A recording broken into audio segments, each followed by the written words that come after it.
There's 70 bureaucrats who run the Indian government. Out of 70 people, there's one tribal.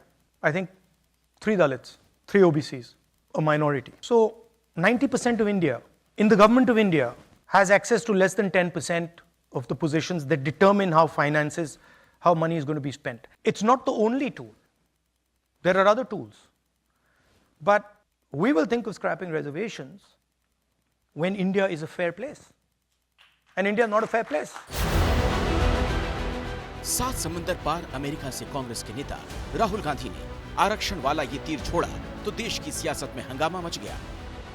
आरक्षण इस देश के वंचित समाज के लोगों की जरूरत है। पिछड़ेपन को देखते हुए, उनकी आर्थिक सामाजिक स्थिति को देखते हुए आरक्षण की व्यवस्था लागू हुई है, तो वो लागू रहेगी, जारी रहेगी। इसमें खत्म होने का कहाँ सवाल आ जाता है। मैंने राहुल गांधी का बयान क्या है वो नहीं सुना। आरक्षण खत्म होने का सवाल नहीं। ये सच्चाई है जो अंदर छुपाए बैठे थे।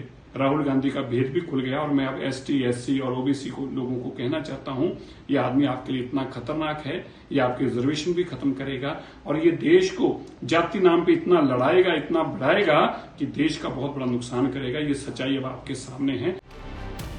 बीएसपी प्रमुख मायावती के कानों तक बात पहुंची तो उन्होंने फौरन सोशल मीडिया पर लंबा चौड़ा पोस्ट लिखा और हर शब्द के जरिए कांग्रेस की मौजूदा से लेकर पुरानी पीढ़ी के नेताओं को आरक्षण पर घेर लिया। मायावती ने लिखा, कांग्रेस पार्टी के सर्वे सर्वा श्री राहुल गांधी के इस नाटक से सतर्क रहें, जिसमें उन्होंने विदेश में ये कहा है कि भारत जब बेहतर स्थिति में होगा तो हम एससी, एसटी, ओबीसी का आरक्षण खत्म कर देंगे। इससे स्पष्ट है कि कांग्रेस वर्षों से इनके आरक्षण को खत्म करने के षड्यंत्र में लगी है। इन वर्गों के लोग कांग्रेसी नेता श्री राहुल गांधी के लिए इस घातक बयान से सावधान रहें, क्योंकि ये पार्टी केंद्र की सत्ता में आते ही अपने इस बयान की आड़ में इनका आरक्षण जरूर खत्म कर देगी। ये लोग संविधान और आरक्षण बचाने का नाटक करने वाली इस पार्टी से जरूर सजग रहें।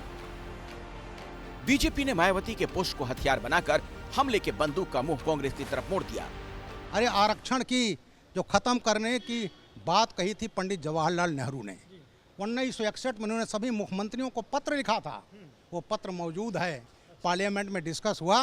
उन्होंने सभी मुख्यमंत्रियों से कहा था कि हमें आरक्षण पसंद नहीं है। दलितों को केवल इन्होंने वोट बैंक समझा, लेकिन दलित आज समझ गया है कि ये कांग्रेस पार्टी हमेशा उनकी विरोधी रही है।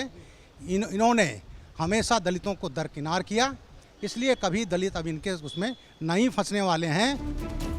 राहुल का आरक्षण वाला बयान बैकफायर होता दिखा तो कांग्रेस के नेता समझ पर सवाल उठाने वाला बयान देने लगे। नहीं, शायद उन्हें समझ में नहीं आया मायावती जी को कि क्या बोला है। जब ऐसा देश हो जाए जहां कोई अमीरी, गरीबी, पिछड़ापन, अगड़ापन, सब में सारे भेद समाप्त हो जाएं, तब जाकर हम अपनी नीति बदलेंगे। उससे पहले कैसे बदल सकते हैं? यही तो कहा, उसमें क्या गलत है? देश में आरक्षण सेंटिमेंटल मुद्दा है। लोकसभा चुनाव में इसी आरक्षण और संविधान के सहारे कांग्रेस ने बीजेपी के खिलाफ माहौल बना दिया। नतीजा रहा कि बीजेपी बहुमत के कांटे से दूर रह गई। अब सामने कई राज्यों में विधानसभा के चुनाव हैं, तो बीजेपी राहुल के इस बयान को न सिर्फ मुद्दा बनाएगी बल्कि दलित और पिछड़ों के बीच भुनाने की कोशिश करेगी। केंद्रीय मंत्री चिराग पासवान ने सोशल मीडिया पर लिखा, आरक्षण समाप्त करना तो दूर, सोचना भी अपराध है राहुल गांधी जी। पिछले महीने जब सुप्रीम कोर्ट ने आरक्षण में संशोधन की सलाह दी थी, तब प्रधानमंत्री ने साफ कहा था कि ऐसा कोई बदलाव नहीं किया जाएगा। लेकिन इसके बावजूद पिछले महीने सड़क पर उतरकर देश में तमाम दलित संगठनों ने भारत बंद किया था। और अब राहुल गांधी ने विदेश में आरक्षण को समाप्त करने वाला बयान देकर के एक तरह से अपने लिए राजनीतिक मुश्किल मोल ली है। अभी तक आरक्षण में संशोधन का बयान बीजेपी को नुकसान पहुंचाता रहा है।